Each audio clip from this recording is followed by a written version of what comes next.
Hello and good afternoon, everyone. And for this topic, I will discuss to you the unpacking the sexual self, and that is the physical self. And for this, we will discuss the following topics. First, we have the primary and secondary sex characteristics, the sex in different sorts, the sexually transmitted diseases, and family planning. So, what is primary sex characteristics? These are the biological aspects of the person, the testes for the males, and the ovaries for the females, and it takes at the age of 10 to 14 years of age. And with this, these are directly involved in the reproduction system of the person. O, diba? And how about the secondary characteristics? These are the features not directly concerned with the reproductions, but it includes in the physical aspect. That is the quality of the voice, the facial hairs, the breast size, nga kung saan din naglalaga ka, nagdako na siya, and everything. So still physical features, but it is considered in the secondary sex characteristics. So as you can see in the pictures, when the child becomes teenager or has or is achieved or reach puberty stage, there is a difference that's already in the what we call, for example, the hair. No, the private hairs we have already the man has a beard, and then public hairs and the public pubic hairs. I mean, in the private areas, as you can see here for the male, and this one is for the female. So we have also acne, may mga pungbod na. For the girls, the breast is developing, so it's getting bigger.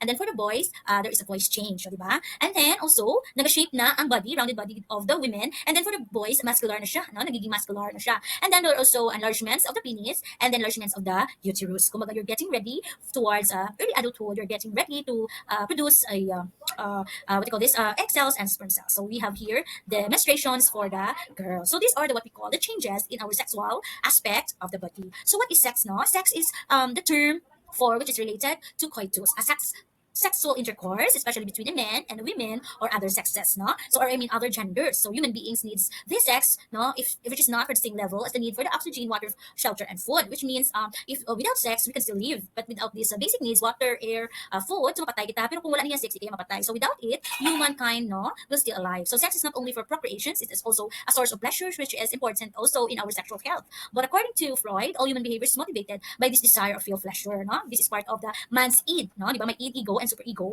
So the id is the one that controls our pleasures in the sexual activities. So if you're not able to control these urges, no, sometimes it's very dangerous because you will be accused of sexual harassment. So humans must control this, no, and then ibutangin minsan ginatawag nga lugar, di ba? So when we say sex, there are what we call erogenous zones. Kung sa diin, these are the parts of the body that is very erogenous, no? So, di nag-ano ka, nagka-kapanindag ng bulbul. So, it will include your mouth, your breast, genitals, and anus. This may vary from different persons, no? Because no two persons are the same. So, some people enjoy being touched in a certain area of their body, no? And others they arouse easily, no? That includes your neck, your thighs, no? And abdomens and feet. So, these are what we call erogenous zones, okay? So, that is normal when you are already in the puberty stage. But, we always remind our students na hindi siya danay pag-practice kung pwede focus lang kita sa studies. That is why we have this topic for you to be educated kag hindi nga do braghal ka o nga masandiin lang mga sex ka, no? Okay. So this topic is a help for you to be educated. So when we say sex, there are different sexual behavior activities. So we have first masturbation, which is for both men and women, no? These are sexual acts of stimulating their own genitals done alone by an individual.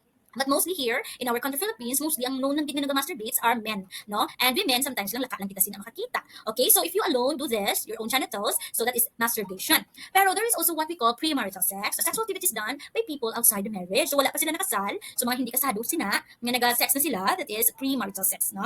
Outside the marriage. But when you say marital sex, activities happens within the bound of marriage. Kung magkakasado sila sa simbahan or sa civil, so that is marital sex. Pero kung nag-upod lang sila, gapuyo sila sa kabalay, pero hindi sila nakasal sa simbahan or sa civil, that is premarital sex, no? Kasi si tatay mo, si nanay mo, na wala nakasal, pero binata ka mo, no? Kung nag-sex na, that is still a premarital sex, no? So we encourage our parents nga magpa-civil wedding, may mga mass wedding kita, no? Para mangin na matawag na marital sex na siya. Okay, so wala man na inaasang problema. The government is offering the civil wedding, mass civil wedding, or even our churches, no, do that. Okay, so we also have this what we call extramarital sex, sexual activities of the married people do with others, no, outside their married life. I mean, in the married life, do with once they are married, no? For example, kay Diwata, na-in-love si isa ka army, so si army na to is married siya. So may asawa siya. So ang ginubrasang sang army kay Diwata is what we call extramarital sex, no? May kabit siya balana, that's it. So that is extramarital sex. So when we say heterosexuality, sexual behavior between persons of the opposite sex, no? Bahi laki, that is heterosexuality, nag-sex sila. Pero kung sexual attractions, activities happen between two persons to the same sex, bahi kag bahi, and usually tumboy kag babahi, that is homosexuality. Agi kag isa ka lalaki, that is homosexuality. Okay? So same sila nga gender, pero nag-sex sila, is homosexuality.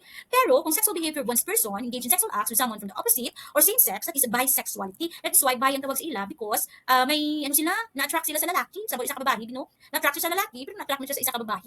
Nag-sex siya sa lalaki, nag-sex mo siya sa babae. So dalawa na, no? That is bisexuality. So nga aga amusin ga amusan da kara, no? Still they are confused, they are questioning their identity, no? What is really their gender? Okay? So that is in the development of personality, no? Kung sa diim, they didn't feed up sa ilang pagpangita sa ilang true self or one true self nila, self-identity, no? So dapat as soon as possible, kung pwede pa lang, ano na mabulong na nila, makita nila ila self.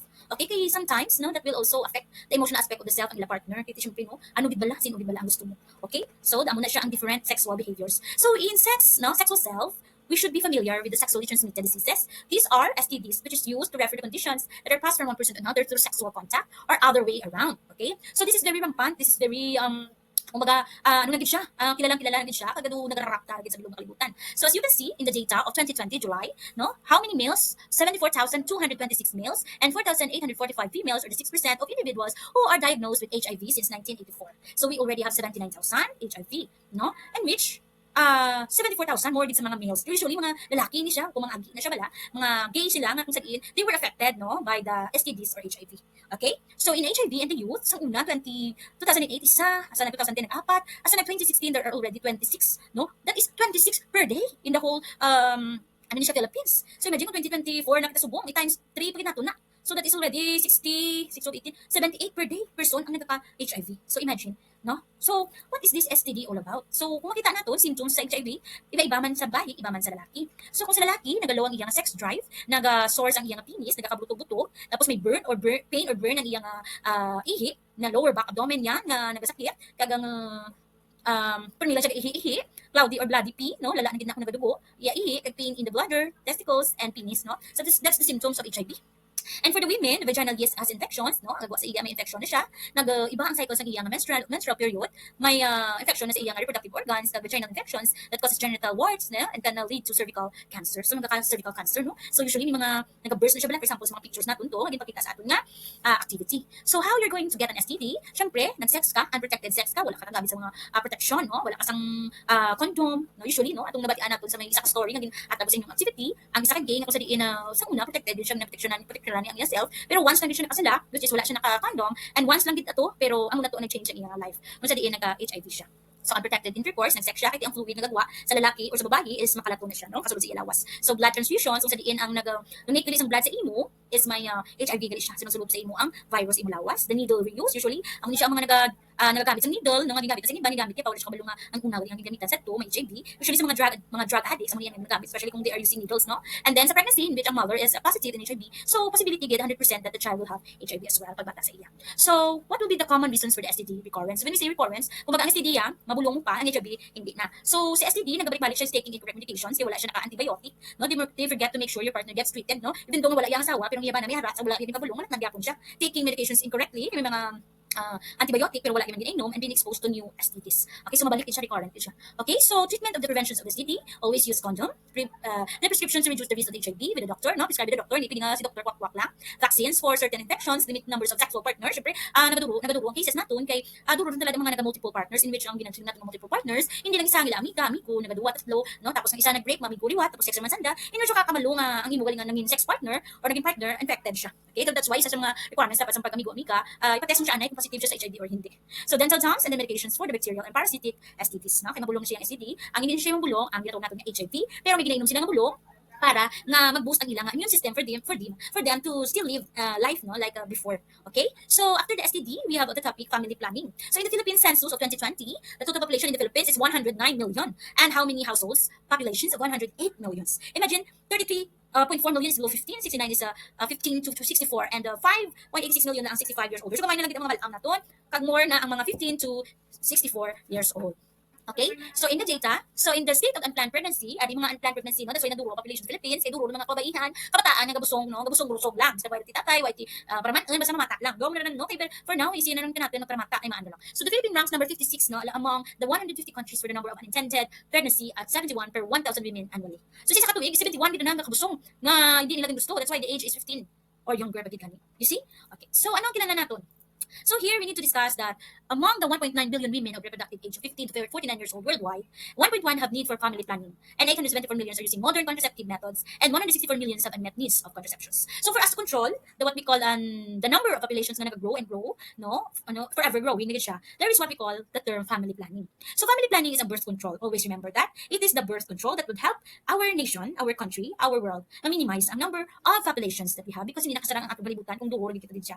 So there are different types of family planning, and number one of which is the hormonal, in which it would contain about the different hormones that we have, the estrogens and progesterones, no? In which that would include the use of the pills. We have it here, the samples. So these are the hormonals, kumbaga, control yung hormones mo nga nag-produce ka sa baby. So, ginagamit una, may ara ang pinakakilala gid sa aton, ang pills which is tina-take naton everyday. Kung dapat hindi gid kalipatan, kay kung malipatan gani, di mabusong gid ka. We have also here implantations, here sa may gilid sang butt ko, no? Gina-implant na siya para makontrol ang iyang pagbusong, and then also injectables, that is uso, no? So, for me, I just tried this before, the pills, no? Pero wala na kuga mo sina. I stopped it because, I don't know, but for me, it has a different or a negative effects to the women. No, aside from being, you're getting bigger, no, nagabugat ka, nagatambok ka, your mood swing is not good, uncontrollable siya, irritable ka always, no? Kadaan, wala gani ako pills, irritable ron, ano na lang may pills, no? Bawa, Diyos kong kalibutan, inside dan. So, that's the effect. These are the usual effects, no? Gatambok ka sa mga hormonal na mga controls. We also have barriers, so these are used to prevent the pregnancy by physically preventing the sperm from entering the uterus.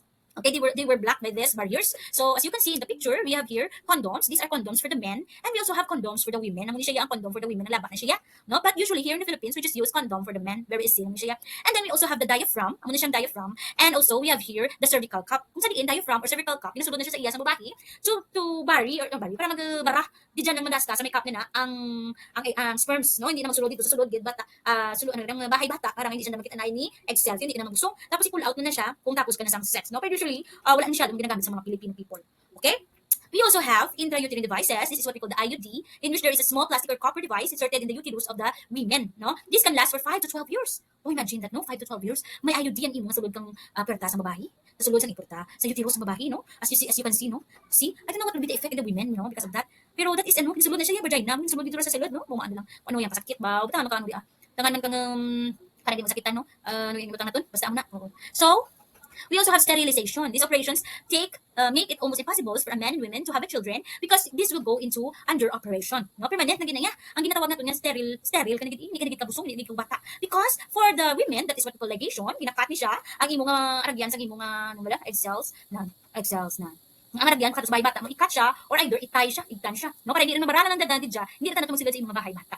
Okay? And for the men, ginatawag nato nga vasectomy. So ginautod na siya para nga hindi na nakaproduce ang sperm cell, iya itlog, nga hindi na magwa sa may penis. Hindi magwa bay.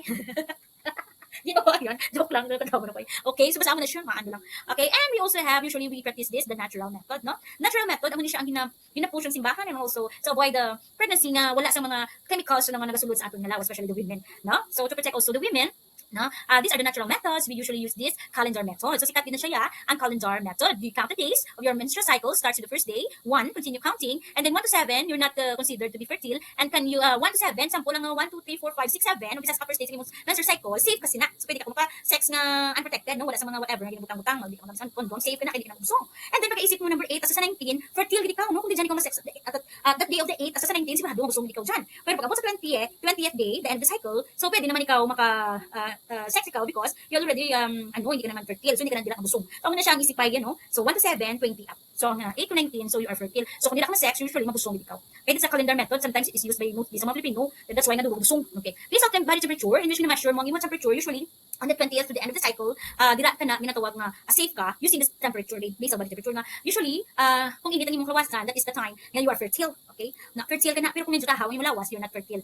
Okay? So pwede. Pero kung init ang imong lawas sa 8 to 19 days, so that is it means na fertile ka, circulates in imong body dila. And then the last one is the cervical mucus method, in which it involves yung mucus ng cervix na in which there is this what we call you're ovulating, because makita mo, you will notice there's texture, color all throughout your cycle. Okay? So cervical mucus in these fertile days, you can look clearer, slippery, and stretchy, like egg white, ang muna siyang gagawa sa babae. Okay? So it's best to keep a chart so you can use these patterns in cervical mucus from one cycle to another and know what you should skip sex. So dapat dila skip ikaw sa sex no man ano nga you are fertile. Okay? Stretchy, slippery, and stretchy and clear. Okay? And the best, parang hindi ka mabusog, is what we call abstinence. When we say abstinence, it means that wala ka nag-practice sex. O diba? Kaya sang isa, kaya sang kanan. Ano ginahaw? Maano lang. So what are the benefits of using family planning? Siyempre, si mother able to regain her health after delivery, makarecover si nanay, give enough time and opportunity to love and provide attention to their children and husband, give more time for family and own personal advancement, makapagwapa tagamay, and when sufferings from the illness, gives enough time for treatment and recovery. Si children naman will be healthy because healthy mothers produce healthy children and will get all the attention, security, love, and care they deserve from their parents. Muna ang benefits niya. And then si father lightens the burden, responsibility in supporting the family, enables him to give his children their basic needs, gives time to the family and personal achievements, and sufferings from illness, gives enough time for treatment and recovery. So mas namigid kung ang imong family is ang imong pagbata is naplanuhan ti mayan, because that will not only benefit the children, also the mother and the father. O diba? So that's it for the topic, sexual self, unpacking the sexual self. Okay, so hope you learn a lot from this topic and this unit, and thank you for listening. Please subscribe to my channel. Bye-bye!